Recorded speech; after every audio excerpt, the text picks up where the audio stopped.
The author says, rather, things come into existence by Allah's eternal will, power, with his destiny and eternal knowledge, as signified by the saying of Allah in Surah Al-Furqan, وَخَلَقَ كُلَّ شَيْءٍ. Okay. It says, things come into existence by Allah's eternal will. Here, I would add here the word and power, just for the presence of this word with here. By Allah's eternal will and power, with his destining and eternal knowledge. But if we want to remove this and here that I just added, then we could remove with his. And then it reads, things come into existence by Allah's eternal will, power, destining, meaning his, by his destining and eternal knowledge, as signified by the saying of Allah. Also, I would capitalize S here. The saying of Allah refers to his attribute, which is speech, his speech. The saying of Allah here, there's an ayah of the Quran cited here for the saying of Allah. The ayah refers to the attribute. That's how we understand the Quran. The Quran is the speech of Allah, means refers to.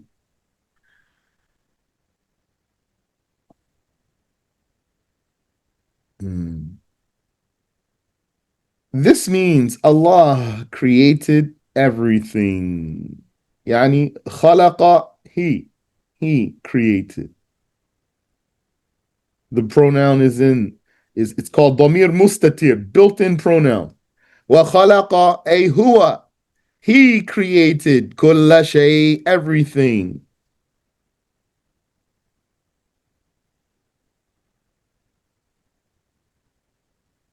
That is, he brought all the creations from non-existence into existence. Yani, from nothingness. From non-existence means from nothingness into being. He brought all creations from nothingness into being. Here, the word brought, yani raised. He raised all creations from nothingness into being. Yani manifested. He manifested, he made be everything that came into existence from nothingness. Creating in the said meaning, i.e., bringing from non existence into existence, is attributed to none but Allah. Correct. Yeah, we don't create anything. We only earn our deeds, which that's coming. We manipulate things. We can manipulate things around us. We don't create anything though. We can manipulate things around us means, for example, you can get some stuff, make a mixture. Then this mixture is going to turn into glue. You didn't create anything. You didn't create any of the ingredients. And you didn't create the result of mixing them. Or else you could have just created the stuff without bringing the materials together. And then you, for example, use that glue to this adhesive to put things together.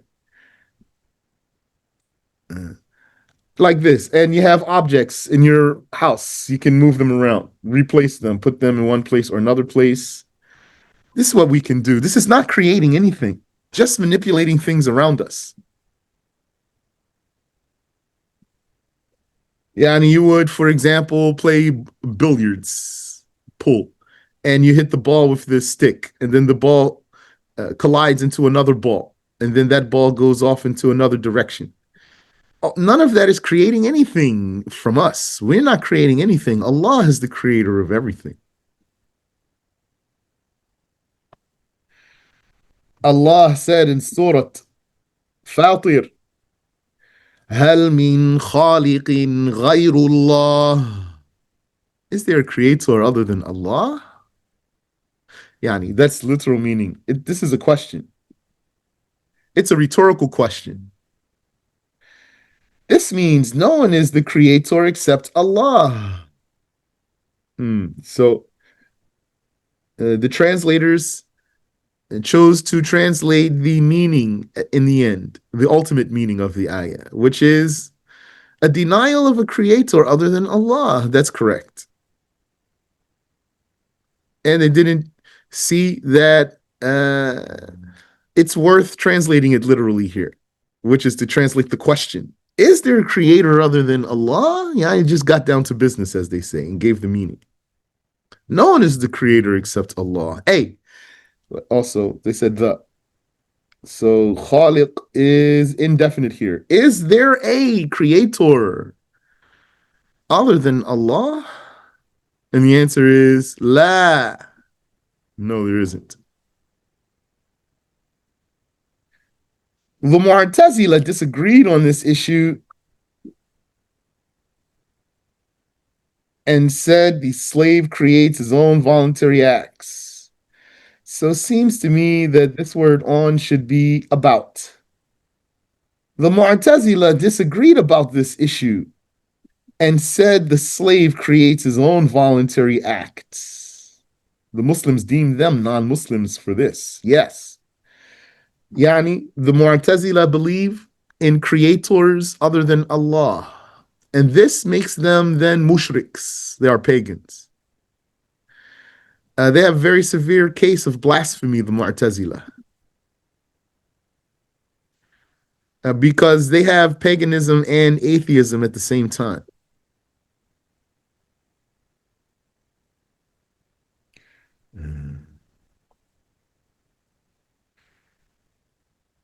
They said there are creators other than Allah. Then the Sunni Muslims told them this is shirk.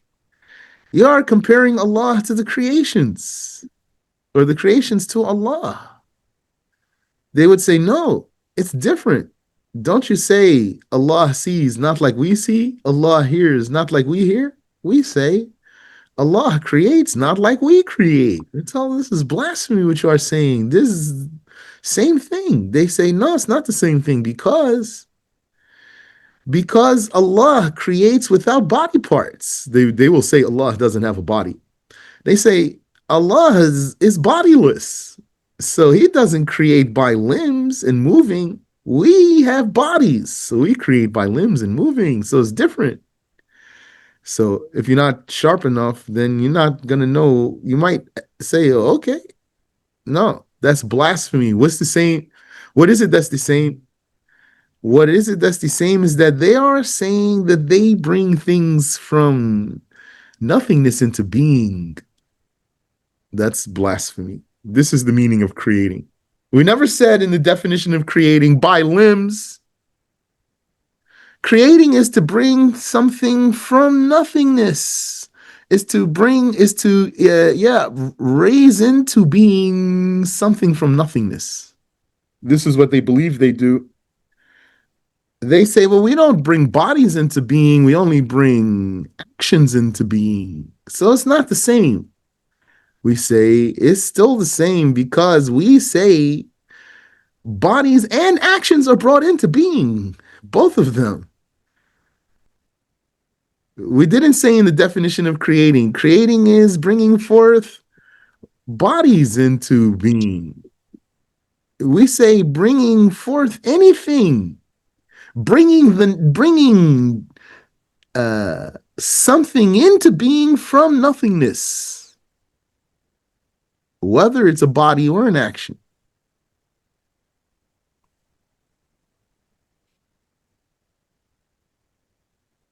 So the Muslims deemed them non-Muslims for this, for sure. They did not used to say originally that the slaves can create. They used to avoid the word create while they believed it. Like you'd find a Wahhabi who avoids the word body while he believes it. Then, after time, they started to say create.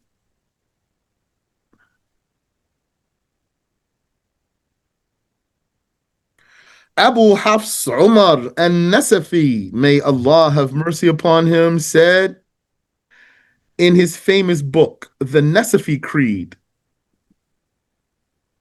Yani, that's a creedal document, a small document in the creed according to the Hanafi way, the Maturidi way.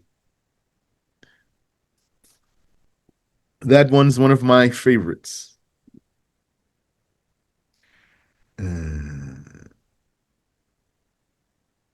He said, what means, and this what means is appropriate.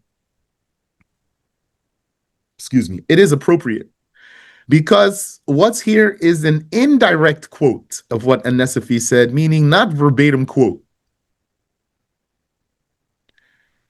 So the Sheikh cited An-Nasafi as saying, Rahimahumullah, if a person hit glass with a stone, so we don't need quotation marks, if a person hit glass with a stone and broke it, then the acts of hitting, which is the act carried out by the slave with the stone, we could put a dash there,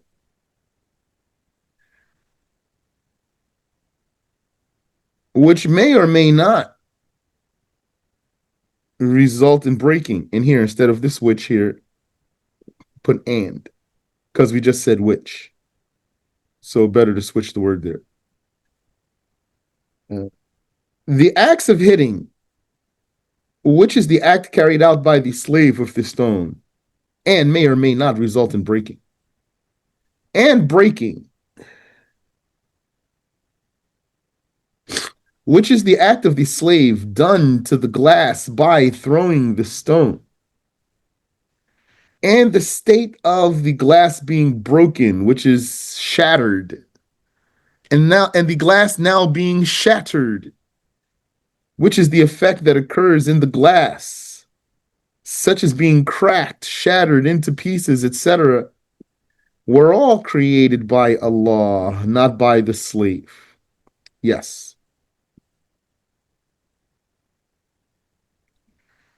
So, hold on 1 second, please.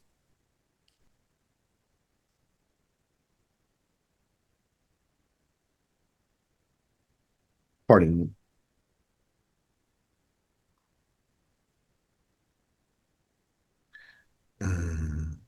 So, the Mu'tazila, why An-Nasafi said this talk here? Because he was responding to something that some of the Mu'tazila said. The Mu'tazila, they have a case. First of all, their main issue here is denial of destiny.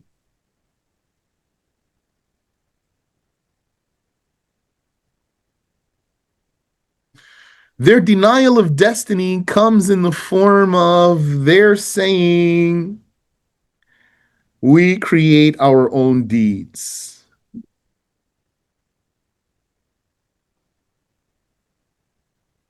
By believing that they create their own deeds, they do not believe that there is something inevitable that shall come to pass.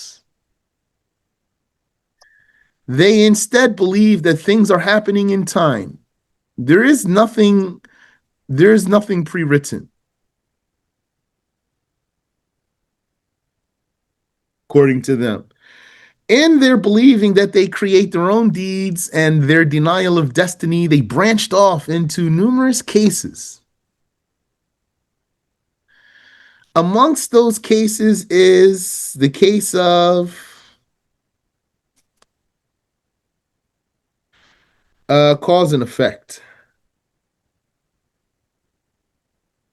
That's what we're talking about now. And also the case of ability. And also the case of sustenance, meaning provision. All of these are offshoots of the denial of destiny. As for cause and effect,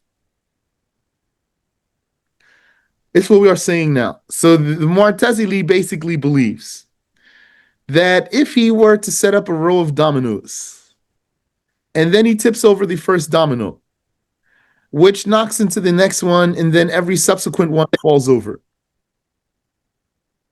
For him, he is the creator of the falling of the first domino and all of the rest of them too.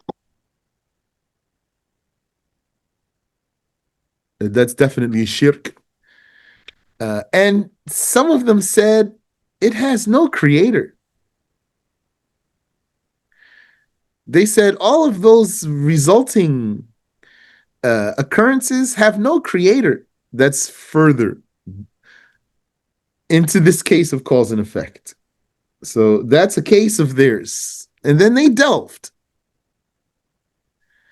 The surface level of this case is that they believe that anything that was a result of their manipulation, so, I'm using the word manipulation here, just manipulating things in their environment, moving things. Mm-hmm.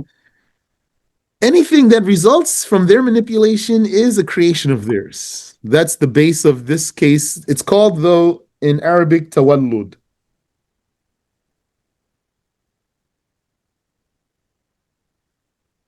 Tawallud, domino effect, or snowball effect. Yani, generating an effect. So, to respond to this, An-Nasafi said what he said.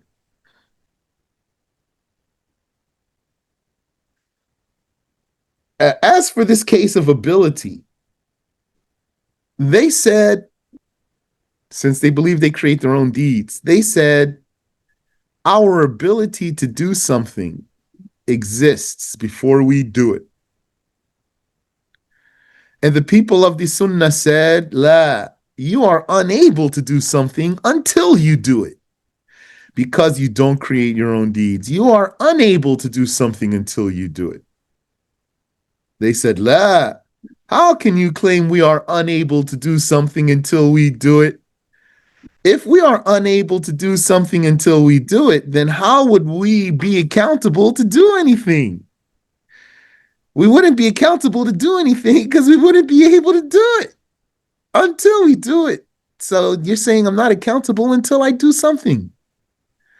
I have to be able to do it before I do it because I'm accountable to do it before I do it. That's what they say. It is true you are accountable to do it before you do it. But what we say to them, what you missed is there's two kinds of ability. There's two kinds of ability. There is the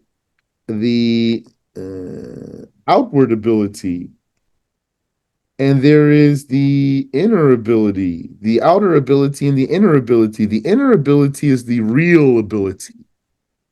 This is the one that doesn't exist until you do something. The outward ability is the tools and the means to do something. So if you have a car, then you could say, I am able to go to the other city, for example. If you have money, you would say, I am able to buy a sandwich before you do it. That's valid. If you have water, you'll say, I am able to make wudu because you have the means to do so. But you don't say, I'm able to make wudu with the meaning of moving, actually moving before you move. Actually making your body move before you do move, you're unable. You are unable to make yourself move before you move. Yeah, you are unable to move before you move. Because you don't create your deeds. Allah creates for you the movement at the time you want to move. Also, they are blind here because they found themselves moving when they wanted to move. They thought they are creating something. It is that Allah, He is the one who enables you to move when you want to move. And if He willed for you not to move, you won't be able to, even if you want to.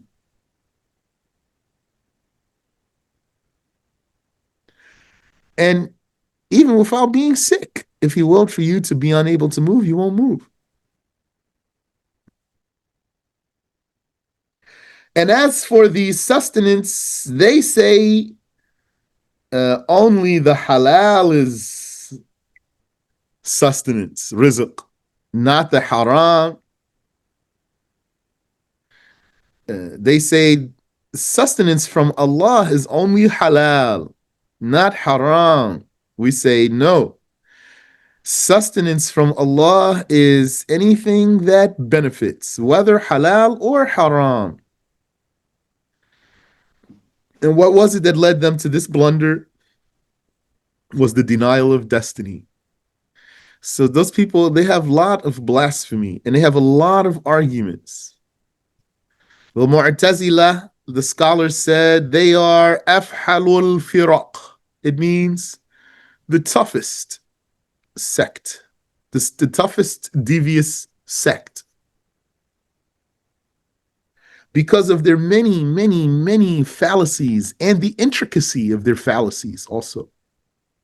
So these guys were a calamity for the Muslims. But the scholars have pretty much exterminated them. They debated them out of existence, not through war. They debated them out of existence. There's still some lingering ones though.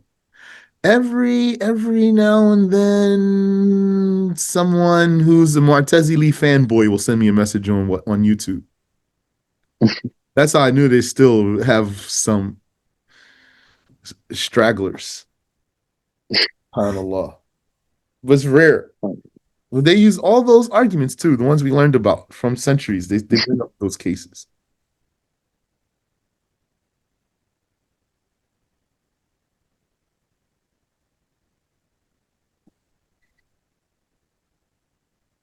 Okay. Hence, the slave only acquires the act. Yeah, and he earns, if you want another word there. Synonyms are very helpful. He earns his actions, but I like acquire more than earn, but it's close. This means that the slave directs his intention towards the deed and Allah creates it at that time. Allah creates it for him.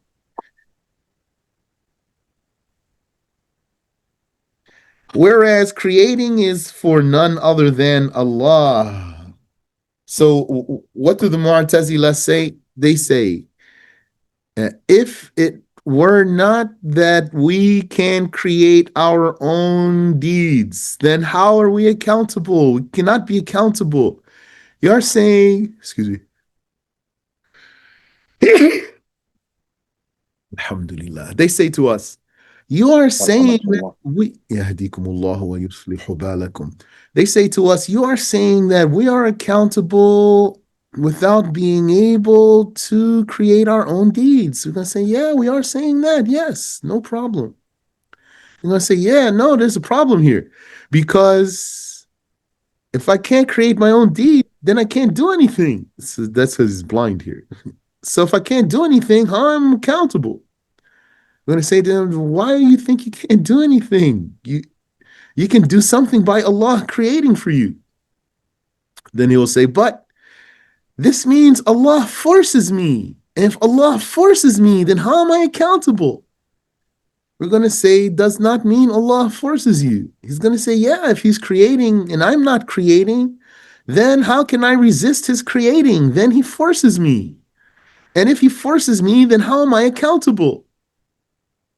We're going to say to them, no, he doesn't force you because he creates and you cannot resist his creating. It's true you cannot resist his creating. But among what he creates is something called a choice. That's a creation of his too. The choice itself is a creation. And so he creates for you a choice. So that's why, for example, Your eyes are going to open in the morning, and then you're going to either stay in the bed or get up. You're going to make a choice. Nobody's forcing you. This not being forced is observable. And we say, and as for the ability to do a deed, the accountability that you do confirm, you confirm we are accountable, you should, but you're making a mistake. The accountability that you confirm, and we agree with you, we are accountable, but not because we can create anything. We are accountable when we have the means to do something. Accountability is linked to the outward ability, not the inner ability, not the real ability, the outer ability. Meaning, if a person sat in a chair playing video games until the prayer time went out, when the prayer time goes out, he might say, well, Allah did not will for me to pray. We'll say, that's true. Allah didn't will for you to pray. Then he might say, so I was unable to pray. We'll say, okay, you were unable to pray from a perspective. So he would say, well, I was unable to pray. Therefore, why should I be accountable if I was unable? Didn't Allah say, لا يكلف الله نفسا إلا وسعها? Allah does not charge a slave. Allah does not charge a soul, but with its capacity. Allah does not make you obligated to do anything unless you're able to do it. So we'll say, yes, Allah said this ayah. He will say, well, I wasn't able to pray because Allah didn't will for me to pray. He willed for me to enjoy my video games. So we'll say to him, you were accountable, though still because you had the means. Yani, you had the water to make wudu. You had the health to go fetch that water and apply it to yourself. And you were able to cover your awra. Yani, you had the clothing. You had the means, you had the clothing to cover your awra.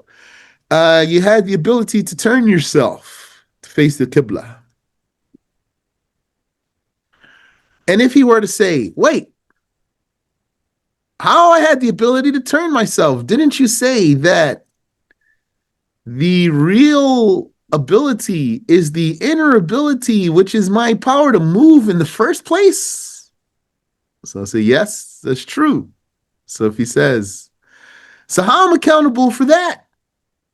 The answer is because usually when you have the means, Allah will create for you the ability to move, to do what you want to do with those means. So when you have the money, then it's going to be obligatory on you to pay the zakat. And don't say, I can't move unless Allah willed for me. You're going to actually move, and then you're going to take that money and pay it as zakat. And like this. And when you have the water, then you can usually reach for it and apply it to your face and run it over your arms, etc. So based on the norm, when you have the means, then you can act. The accountability is linked to the means. You were sinful for not stopping your video game. You were accountable. You had to get up and pray. Whereas creating is for none other than Allah. Allah said in Surah Al-Baqarah, لها ما كسبت وعليها ما اكتسبت. This means every individual self will be rewarded by Allah for the good deeds it acquired, i.e., the person will benefit from that and will be held accountable for the sins it acquired, i.e., this person will bear the consequence for doing evil, meaning he will be harmed by it. So here's the ayah. Laha, for Lam here for. Laha for it. It is the soul. Or yani it can mean individual. Soul meaning individual. You say, is there a soul here? Meaning, is there anyone here? Laha ma kasabat. For it is what? Ma what? Kasabat. It acquired. For it is what it acquired. وعليها and against it. Maktasabat is what it acquired. For it is what it acquired, and against it is what it acquired. Uh, and notice here, kasabat has one, two, three, yeah, four letters if you want to count the ta. And iktasabat has one, two, three, four, five, six if you want to count the ta. Uh so one has more letters than the other and they mean the same thing? The answer is yes, fundamentally they do mean the same thing. Kasabat, iktasabat means kasabat. That's true. But there is a difference, which is that the one with more letters has more meaning. More meaning in what way? Yani similar to what we said about Ar-Rahman and Ar-Rahim. Ar-Rahman has more letters than Ar-Rahim, so it means something more. They both fundamentally mean the merciful one, he who has mercy. Like Al-Ghafur and Al-Ghaffar and Al-Ghafir. They mean the forgiving one. What's the difference here between kasabat and iktasabat? Well, let's look at the context of the ayah. We found that the one with more letters came concerning what is against the soul. And the one with fewer letters came concerning what is for the soul. That means in favor of. For means in favor of.